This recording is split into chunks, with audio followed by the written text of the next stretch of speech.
Today on Inspired Money. We're looking good on Instagram. We're looking good on social media. We're looking good when you see me in person. We're all looking good. But behind that, the numbers are the complete opposite. People are drowning in payments and this lifestyle that they've created. This is episode 69 with New York Times bestselling author, speaker, and host of The Rachel Cruze Show, Rachel Cruze. Welcome to Inspired Money. My name is Andy Wong, a managing partner at Runnymede Capital Management. Each week, we bring you an interesting person to help you get inspired, shift your perspectives on money, and achieve incredible things. From making it to giving it away, Inspired Money means making a difference, creating something bigger than oneself, and maybe, just maybe, making the world a better place. Thank you for joining me.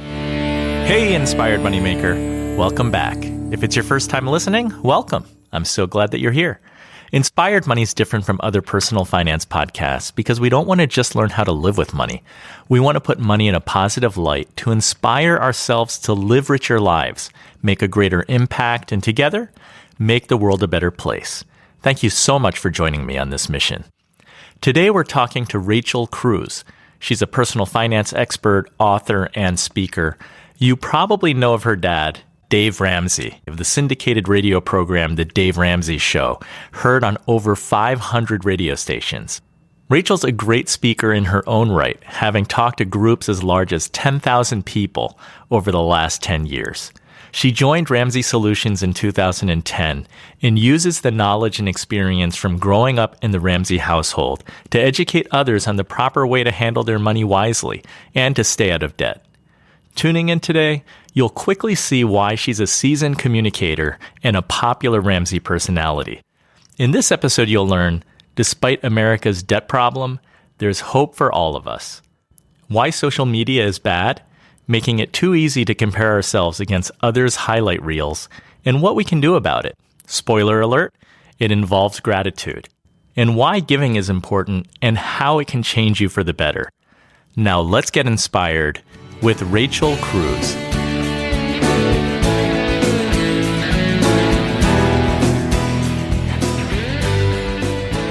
Rachel, welcome to Inspired Money. I'm so excited to be talking to you. Oh, well, thank you, Andrew. Thanks for having me on. I appreciate it. Let's jump right in. What's your earliest childhood memory of money? I feel like as long as I've remembered in my life, there's been money conversations or money teachings or learnings. So I would say it was probably watching my parents handle money. I always tell parents more is caught than taught. So your kids are watching you and your example speaks so much louder than just your words. And so I do remember as a kid, like watching mom pull cash out of an envelope that said food on the front when we were at the grocery store, and she paid with cash like all the time. And I remember watching them give at church. Like we had this little red velvet offering bag that would be passed down the pew at church. And I remember Dad always dropping a check in that bag every Sunday, consistently throughout my whole life. So yeah, those kind of things are just ingrained in what I remember. And then other memories, of course, are ones where I was actually involved with money and figuring out how it works and learning to work and give and save and spend and all of that. But I think my earliest ones were watching my parents and their example. Yeah, that really resonates because I'm a parent to 3 kids who are 11, 8, and 6, and I see that. They're watching whether you want to acknowledge it or not, like no matter what you're doing. Yes. Oh, and in all parts of life, right? Like I have 2 little girls and Amelia, my oldest, is 3, and then Caroline is 15 months. And so even just with a 3-year-old, I'm like, she's now at the phase 100% where she's watching and she's repeating things we've said. Winston and I, my husband, we were like, oh no, it's begun. Like we really have to parent now because she's watching us. Like it's unbelievable. So yeah, it happens early and often. I love that. So I'm sure that you get a lot of questions because of your family. And I'm in a family business. I work with my dad and my brother. Awesome. I was just wondering, what did you want to do when you were a kid and growing up, and how is it that you ended up in the family business? Yeah, I mean, from early on, I always remember being like fascinated with, which I'm sure most kids are, but like with like actors and actresses and singers and like all that kind of stuff. I remember always being like, oh, I want to be an actress one day, or, I want to have a talk show, like I geared that was more of my dream, like in, middle school or, whatever. But when I was 15, I was a freshman in high school, and I went with my dad to one of his big events. He did events all over the country on Saturdays. And I came up on stage at one of the events and did this like 5 to 10 minute little sales pitch on all of the kids' products that we had. And so it was just kind of this idea from someone in the company, like, Rachel, you should go and do that. Like, people would love to hear from, Dave Ramsey's kid about the kids' products. Like, it would be so great. And you could be funny. We could write all these jokes and all this. And it sounded like a great idea until I realized there was going to be about 5,000 people in the audience. And I still went through with it. And I probably was terrible. Like, I don't even know if there's a video of me at that very first time. But I do remember at 15, understanding about myself that I loved public speaking. Like, after that one point, I left the stage and I remember being like, I want to go back out. Like, that was so fun. And learning that was kind of a unique gifting, because most people hate public speaking. And so I kind of had that in the back of my mind. So I did that a lot through high school. I traveled with him a lot and worked those events and did that kind of thing. And then when I went to college is when I realized really the need for the message that my dad had been teaching for years at that point. Everything from, staying out of debt, living on a plan, saving up for things that you want, not just living in the moment, and all these ways to succeed with your money. And I realized that my own peers at that point, I was 19 years old, but realizing that they had no clue the information I had known. Like they had no idea what it meant to live on a budget. They had no idea you could live life debt free. And that was the moment in college where I kind of call it my spotlight moment to myself, where it was like God just showing the spotlight in me and was like, Rachel, this message has to be talked about more, and I need more people to communicate it. And that was kind of the moment I realized, well, I could take this gifting and this love I had for speaking and really pair it with the message that my dad had been talking about for years. And so when I graduated from college is when I decided, okay, this is really what I want to do. So I ended up speaking to high school students and college students. And that was kind of my audience. That's who I geared my message towards. I kind of looked at my dad as the emergency surgeon, and I was the preventative medicine. So if you could get this early in high school and in college, your whole life could look different. And so that was my big motivator, is to help change my generation's viewpoint of money. And yeah, that was 10 years ago. So fast forward 10 years, I'm married, have 2 kids, and my message has kind of grown with me and my age and my audience. But yeah, it was fun. But if you ever want to be tortured, Andrew, just go to a high school cafeteria and try to talk to high school students about money, because it was terrible. But I loved it. I really did. But yeah, that's kind of how I started out. Did you ever get nervous when you had to get in front of those crowds, or did it just come naturally to you? No, I was nervous for sure. The nerves have definitely subsided over the years, but no, those first couple of times I felt like I was going to throw up. So yeah, there was like this weird excitement, but yet very nervous. But yeah, the more you do it, and people say this, but it's so true. The more you do something over and over and over again, we call it reps, just doing your reps over and over and over again. It kind of becomes your normal. And so that's kind of what speaking has become in my life now. I honestly, Andrew, I should probably get a little more nervous when I go out. I'm probably too calm at times. So yeah, I loved it once I was out there, but the beforehand I would be nervous for sure. That's really cool. So many kids, when they go off to college, they get themselves into trouble, especially with credit cards. Yes. Is there a single lesson that you learned from your dad that prepared you for when you went off to school? Or was it more of just a broad concept and understanding about budgeting and how to handle money? Yeah, I think it was honestly more kind of the broad concepts, because the way I grew up was such an anomaly. Like, it wasn't normal. So growing up hearing that debt was not okay, and that you don't go into debt. You plan your life around not going into debt. So what do you have to do? You have to save. You have to have a savings. So like all of this stuff was what I kind of thought was normal. And so when I went, it was almost like it had been a habit in my life for so long. But I was like any other college kid. I mean, I did not do a monthly budget every single month when I was in college. Like it was not this like perfect formula by any means, but I knew the principles and I knew the outcome. If you did these things that you would succeed. And it was just so interesting to me, again, kind of like I said earlier, but talking to my friends and my peers, these people I had just met, that their parents never talked to them about money. Like it wasn't even mentioned. And so I thought that was just so fascinating. I had no idea that it was like a taboo subject until I got older and realized, oh, wow, there is this whole generation that's not being taught how to handle money. You know, who's teaching them? Like reality TV or, you know, some terrible high school curriculum that's funded by some credit card company. Like, you know, like who's teaching this generation about money? Because sometimes it's not the parents. And in parents' defense, sometimes it is the parents, and the parents are teaching them, in my opinion, the wrong way to handle money, but the parent doesn't even know there's a different way, right? So like they just pass down the only information they know, but it's bad information. And so it can be this horrible cycle. And that's really where I kind of got in like, okay, I've got to break this. I've got to insert myself and show people the truth and how money really works. And if you do these common sense approaches, you're not going to get stuck in this terrible mess that so many people find themselves in. And so, yeah, that's, so back to your original question, it was kind of the overall broad principles that I definitely took grasp on. Now, Rachel, you co-wrote a book, Smart Money, Smart Kids, with your dad. I'm curious, are you doing things differently than your dad when you teach your kids about money? I know they're young, but even when you're teaching high school and college kids, is the approach different, or how is it different?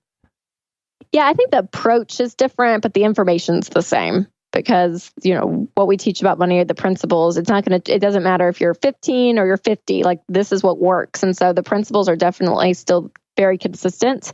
But I would say the approach is a little different. I mean, because you're not the tough uncle. Yeah, that's right. Exactly what I always say. He's like the tough uncle everyone had, you know, like I'll say this sometimes, but when he talks about budgeting, he's like, just do a budget. Like it's your income minus expenses equals zero. It's middle school math. Just do the budget. Like, and I'm like, yeah, but some people hate budgeting. Like, so what do you do with people that hate budgeting? How do you woo them into this idea that it's actually really great and it's really fun and it gets you control of your money? So yeah, our approaches are sometimes different. He's definitely more the tough love and I'm more of the friend coming beside you and helping you out, even though I'll give you some tough love a time or two, but I'm definitely probably more of the friend than the tough uncle. Can you talk a little bit about America today and sort of lifestyle and the impact of how technology shapes the way that we see how people spend and see how people live? Yes. Yeah. Debt in America, it's a fascinating process to watch because you can kind of see throughout the different decades to even year to year how people are engaging with debt and how much they're taking on, how much they're unloading. You know, like watching the recession, for instance, back in 2008, I mean, everything was at a low. Like people were not borrowing money. Like it was just at this like all-time low. I mean, and sadly, because some people were in major financial trouble. But you saw that, and I kind of thought in the moment, okay, people have learned their lesson. Like, okay, good, they're learning that you can't like leverage yourself out into oblivion, and banks call your notes. Like, you know, you have to have control and like all this, and then a report came out just probably, I don't know, a month or two ago. And it's like the highest levels now of credit card debt and mortgages and all of that are back like sky high. So I'm like, okay, we didn't necessarily learn our lesson from 10 years ago, but it's a sad state because what I've read and what I've experienced is that 78% of Americans, so almost 8 out of 10, are living paycheck to paycheck. And knowing that the average family owes close to $15,000 on their credit cards, the average car loan in America, the car payment is $492. Almost $500 is owed in just car payments for a family a month. And then student loan debt is constantly on the rise. You know, student after or class after class graduating, it just keeps going up and up. I mean, so you're just seeing these statistics and I'm like, man, but what I see aren't just these numbers, but I see the families that are behind this, the people that are behind these numbers, because those are the ones I interact with. And it's the single mom who's trying to get by and she's doing everything she can to keep up with her bills. It's the middle class family with 3 little kids and they just thought the American dream was to just get all the stuff and go on all the trips and just rack it up on credit card debt. And now they're fighting, their marriage is hanging on by a thread. You're seeing the tension that debt has created in our culture and the loss of hope for a lot of people. We all look real good. We're looking good on Instagram. We're looking good on social media. We're looking good when you see me in person. We're all looking good. But behind that, the numbers are the complete opposite. People are drowning in payments and this lifestyle that they've created. And so, that's what I see part of my job is to insert that hope and show people that you can do something different. Your life does not have to look like this. You can decide today to change the way you've been handling your money. Because if you keep doing the same thing over and over again and expecting a different result, that's the definition of insanity. Like, it's not going to happen. You have to change what you've been doing. And so that's a big part of it. But yeah, I think technology plays a part. I think from the social media side, for sure, you get this picture, this window into everyone else's life. And you see all the vacations and the kids that are perfectly mannered and the new kitchen that's been remodeled on Facebook. Like, you see all the stuff going on and you just expect that your life should look like that. And if it doesn't, you're discontent, you become bitter. Like, it feeds this horrible part of us very, very quickly if you don't watch out. So that's a part. And then also even the way we spend money, right? So like Amazon Prime. I love Amazon Prime. I'm the biggest proponent of Amazon Prime ever, but it will steal your money if you don't watch out, because you will go buy 80,000 AA batteries when you just needed 5. Like, you can spend so much so quickly if you don't watch out. And so you have to make sure that you are engaged in this process, that you have the budget, you have the money to be able to buy things, because there is no emotion when you are buying things off your device. I mean, there's not a lot of exchange happening that you're feeling, and so you just really have to watch out, because it can be very easy to spend money very quickly through technology, even though it's a blessing. There's convenience to it. I think it's great. I use, that kind of way to spend money all the time, but you just have to watch out. It's so true how the technology impacts our lives in both good ways and bad. I spoke to one guest on the show, Bolo Sekunbi, who runs Clever Girl Finance, and she talked about how when it comes to the spending, you have to insert friction because Amazon wants to make it so easy. Yes. And her example was that she has a credit union account that is like, I can't remember now. I think you're in Tennessee. I think that her credit union was in Tennessee and she lives in New York. And she was like, she wants to be able to send her payment in, and it's very difficult for her to take it out. That's so good. That's brilliant, though. Create the friction. I think that's so true. Coming up, we talk about the downside of social media to our finances, the importance of gratitude, the power of giving, and more. But first, add friction to help you save more and add friction to spend less. Because even all these stores and stuff, they make it easy because you put in all your account information, you create a little login. So if you go buy something, you just log in, everything's there, and you just hit buy. I mean, yeah, it's so easy. And again, the convenience isn't terrible, but when you don't have any friction, it's so easy to spend so much. So yeah, that's brilliant. The show notes for this episode can be found at inspiredmoney.fm/069. If you're listening in your car or wherever you are, check the show notes if you want to learn more about Rachel or things mentioned in this episode. It's time for the Runnymede Money Tip of the Week. So this week I want to talk about millionaire habits. Whether you're a millionaire or not, I think there are a lot of things that we can learn. So number one, many millionaires do not increase their lifestyle significantly over time. They keep a pretty consistent lifestyle. Did you know that billionaire Warren Buffett still lives in the same house that he bought for $31,500 in 1958? It's a nice house. It's 6,500 square feet, has 5 bedrooms and 2.5 baths. But the guy's a billionaire. Why hasn't Warren Buffett moved to a more extravagant home? He once told BBC, "I'm happy there. I'd move if I thought I'd be happier somewhere else." So, a valuable lesson. Number two, millionaires spend wisely. They think before they spend. They plan for purchases.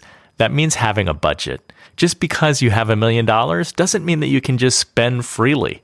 It's still important to think before you buy. Number 3, have clear short-term and long-term goals and review them regularly because it'll keep you on track. 4, invest. Invest at least 15% into your retirement, have a fully funded emergency fund, and let your money work for you. The power of compounding is indeed powerful. I heard someone say that your money has 2 best friends, time and compound growth. And then finally, focus on what's important to you. Having money gives you flexibility and freedom. Make your money more inspired. Save, invest, and hopefully you can give. Because giving to causes that are important to you not only makes the world a better place, it can also bring you contentment and happiness. That's the Runnymede Money Tip of the Week. Inspired Money is brought to you by Runnymede Capital Management. We help you to plan, invest, and worry less. What's your biggest financial challenge right now? Do you need help setting up an account? Do you need help measuring the risk that you're taking in your portfolio? If you're getting nervous, maybe we can help. Email me at awang@runnymede.com or go to inspiredmoney.fm/Andy. I'd love to hear from you. And maybe we can do a short call, talk about your portfolio, your investments, since it can be easier to talk money. You're listening to Inspired Money. I'm Andy Wong. And you're right, social media makes it really tough because there are studies that say that the more time you spend on social media, it's linked to higher depression because you're seeing everybody's highlight reel. You see them on vacation, you see them buying like great things, but you don't see the bank account. What's your advice to people? How do you stop making the comparison?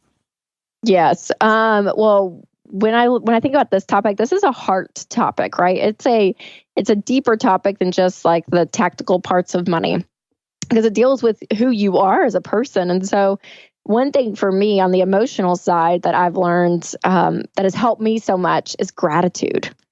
And honestly, being grateful has changed my spirit, my outlook. It's an amazing thing because in a heart that's filled with gratitude, there isn't room for comparisons and discontentment. Like when you are just constantly thankful and grateful, which I know is not the reality, 24 hours a day, 7 days a week, but it is something that I start my day out with. I have a gratitude list that I've created and I add to that. I read over it. I mean, when you can just start with what you have, I mean, that's a huge emotional step you can take to say, okay, I'm going to take over this emotion that is of comparison and I'm going to turn it into gratitude. And for some people, I think tactically speaking that, yeah, maybe there is a time that your social media, you turn it off for a little bit. You take some time away from it if it's really, really affecting you. And even stop unfollowing certain people. Because I mean, I know in the past I've followed certain people that those emotions would come up and I'm like, it's just not worth it. Like, it's not worth it for me to see it because this is what I'm feeling. And yeah, does that say something about me? 100%. But also I can take a step and remove that. So I could be like, okay, I just don't want to see that as much anymore. And I think that that's healthy as well. So I think everyone's going to kind of go at it a little differently, but it is true. And I think for a lot of people, I'm on social media quite a bit for my job and, keeping up with what's going on in the world and all of that. So there's a good side to it, but there's a lot of downside. And I know for me, I got in a habit where I would just like, it sounds crazy, but it's true. I would just look down and I'm like, oh my gosh, I'm in Instagram. I unlocked my phone and did my password and got into that folder and clicked on that app. And I didn't even know it. Like it's all subconscious because it became such a habit to go there. And I realized, okay, that's probably not good. So I even put my icon of social media like in the very back of my phone. So I have to scroll multiple pages just to get to it, kind of creating that friction like we talked about. Because I think if it's a habit that you just go to all the time, that can become very unhealthy. So yeah, it's a hard balance for sure. But I think dealing with your emotion and your heart and then having some tactical things that you look at as well will help you. I love that you say that it's a heart issue and not necessarily a math issue, since so many people shy away from math or they're scared of math. Yes. Oh, yeah, for sure. I mean, it deals with your emotions. I mean, yeah, you have to keep yourself in check because it's very hard to win with money. It's very hard to save money, to sacrifice your lifestyle to get out of debt. It's hard to win with money when you're not content. when you are discontent and you keep thinking the next thing is going to make me happy. Oh, what I saw that, that person's doing that on social media. If I just do that, my life would be better too. Like if I could just get. And that constant spirit it's going to be very difficult to win with money. So you have to learn to be content with where you are. And it can be hard at times, but what I love about contentment is that contentment is not apathy or laziness. Like you can still be striving for great things. You can still have goals you're reaching for and you're working towards and still be content, right? Like contentment is it's a part of who you are. It's part of your heart that says, I am at peace with where I am right now, with what I have, who's in my life, my relationships, my job. Like I'm going to be thankful and grateful and content with where I am. Well, yes, still working for something better, but at the moment being able to have that peace, which is so critical. Yeah, I want to dig into the contentment, gratitude, and values a little bit more, because I hear from what you're saying that it is one way to battle comparing yourself against the Joneses. And now that we have the Joneses in our pocket, it's even more important. But I know that your family has very strong faith. And sometimes the Bible, you read it and it says, well, like money is the root of all evil. So I wanted to ask you, like, it goes even deeper, right? It's like using your money in a way where you're content and find fulfillment. And I think tied to giving, which is another area that you're very big on. Can you talk about that? Yes, for sure. Yeah, it's interesting. Our tagline kind of at Ramsey Solutions is that this is God's and Grandma's ways of handling money. So it's kind of old school common sense.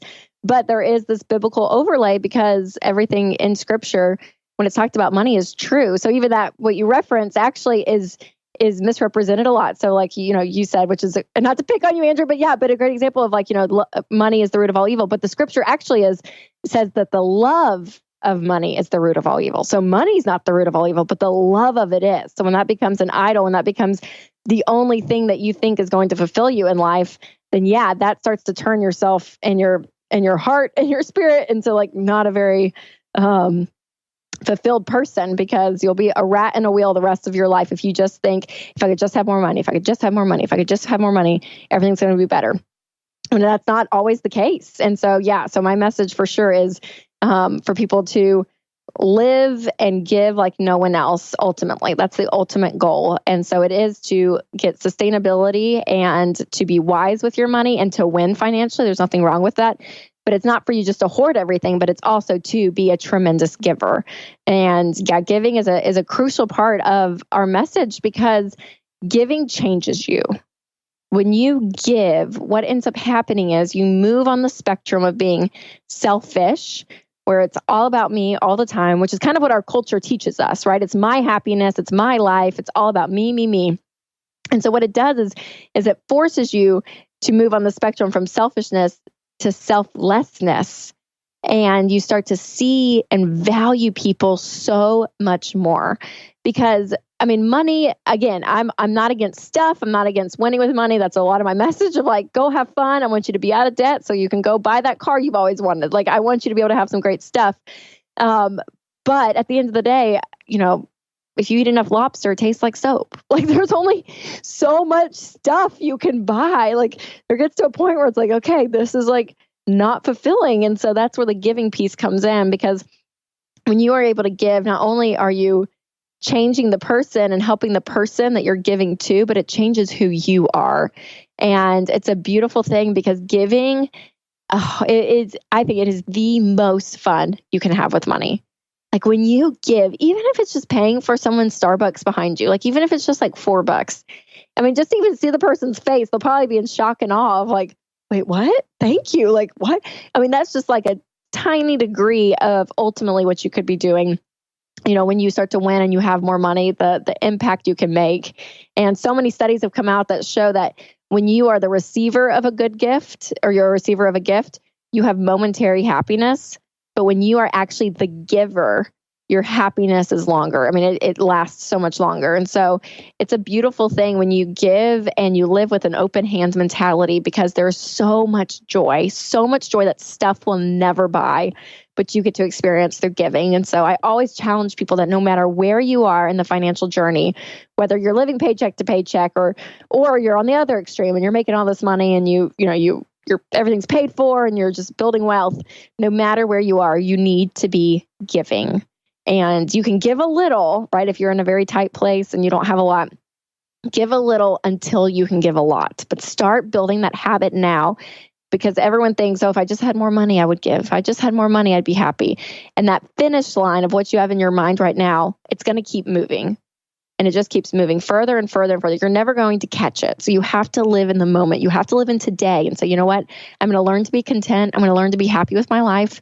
And I'm going to start this habit of giving, even if it's something small, because there's so much to be said when you are a selfless person. You change who you are, and it's attractive. People around you will notice something changes about you when you start to give, and you start to understand how fun it is. So you start to give your time, and you start to give, the talents that you have. You get to do all these other things for other people, and that's where the real joy comes in. I love that. I've read some studies where the science says that if you pay for someone's coffee at Starbucks, that you don't just benefit by giving, and the recipient doesn't just benefit, but anyone who sees that act, they also benefit. So it's really interesting to see how it can be multiplied and really make an impact. Yeah. And I just think, on just like a basic level, I'm like, you know people who give, and not just money, but their time, their conversation, they're just selfless people, right? They just like put other people before themselves.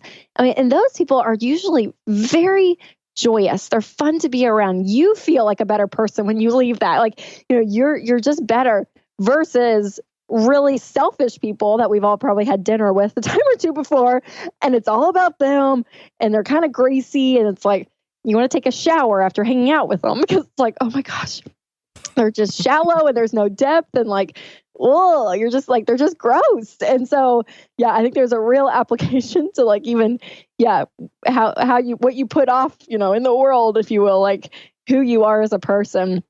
Can really be defined when, of how you live your life. Yeah, and I think when it comes down to, it's like spending, making money, or giving money away, if you're trying to spend less, you realize pretty quickly that the new jacket that you buy just gives you like a momentary high, but giving, even if it's just a little bit, there is really a true fulfillment there that a jacket wouldn't give you. Oh, absolutely. It's pretty remarkable. And and for those of you that haven't given in a while, I would challenge you to really, because you start to feel that, and it's kind of contagious. It's like, oh, I kind of want to do more of that. Like it is. It's so fun. And you always say, start now. Don't wait until you're making more. That's right. Exactly. Yep. Give a little until you can give a lot. No matter where you are, give something. Make it that habit. Because money it's a magnifying glass. It makes you more of what you already are. So again, if my goal for you is to win financially, that means you're going to have a lot of money. But if you're selfish, what's going to be magnified? That part of you. But if you are a giver and you love people well, that's the part that's going to be magnified, which just equals in my mind just a way more fulfilled and joyous life. I love that. Rachel, I like to ask all the Inspired Money guests, how do you define success? I would say when you feel like your life has meaning. I think that's a big part. When you just wake up and you feel like that you don't have a reason to be here. There's not this calling, if you will. There's not this bigger purpose for you. I think that would be I think you'd be an unsuccessful person. But I think a successful person would say, oh, I have a purpose, whether it's the stay-at-home mom or it's the Fortune 500 employee over here, like who, no matter where you are in life, when you have purpose in your life, I think that's success. Yeah, purpose is very important. Do you have an inspired money tip? I think this is talking a little bit more tactical now. A tip that you can share with the Inspired Money listener that's had a big impact on your life? I would say, practically speaking, a budget. it's kind of the boring one. I hate to end on this. It's like womp womp. But really, I mean, I'm a free spirit. I'm a natural spender, and I everything in me is like does not want to do a budget. That's the one part of personal finance that I really have had to work on because it's just not my natural bent. And so I think though, learning how to budget and doing it multiple months and doing it with my husband once we got married, it was amazing the amount of control and the amount of freedom that I felt doing it because I didn't realize how out of control I was, right? Like those college days we were talking about, I'm like, yeah, I didn't budget every month in college. And I just kind of like lived that. And I kind of did that a little bit into our married life. And finally, my husband was the one that was like, Rachel, we have got to do a budget. I was like, ugh, you're one of those people, aren't you? And I was like, no, I know. Like in my head, I know I need to, but doing it was so hard for me. And now, gosh, I couldn't imagine life without a budget because I've realized it does not limit your freedom. It gives you freedom. Like it gives you permission to spend money and there is no guilt. There is no shame. There is no questioning because it has been allotted. It has been said, this is where that money's going. And so there's such freedom in that. And I think it is like many other things, but I think it is very hard to win with money when you're not intentional. And that's what a budget is. It gives you control. And we have a budgeting app called EveryDollar, and it is incredible. It's free, so you can download it on your phone to help you start it out. But it's one part of money that is so vital for you to win and feel that control. Yeah, it's very powerful that the budget is empowering, not limiting. That's right. And I see that God has a sense of humor, that Dave Ramsey's little girl is a natural spender. I know. I always laugh. I'm like, this is how I can endear people to me. Where I'm like, no, I'm not perfect by any means. I actually love to spend money. Well, Rachel, thank you so much for spending time with me, sharing your story and how you're helping so many people, young and old, with their finances. Can you tell the Inspired Money listener where they can follow you and get more information? And we opened talking about how when you were a kid, you wanted to be an actor or have a show. It comes full circle, right? Because I understand that you stopped vlogging because of the Rachel Cruze show. That's right. I know. I can't believe it's like all happening. It still feels like a dream a little bit. So yes, I have the Rachel Cruze show. It's on YouTube and Facebook, and we launch episodes every other week. And it's been so fun. So fun. So I have that. You can check out at Rachel Cruze at YouTube, Facebook. I'm on Instagram and rachelcruze.com for everything. Everything lives there. So yeah, you can check me out, follow me. And yeah, I hope to spread some knowledge, some hope, and some fun when it comes to money. Fantastic. Thank you so much, Rachel. Yeah, thanks, Andrew. Thanks for having me on. So what was your favorite Inspired Money moment? First, I like what Rachel said about her getting good at public speaking. It requires doing your reps over and over. I like what that says about the process of getting out of your comfort zone and getting better at something. Second, I love how she says, live and give like no one else.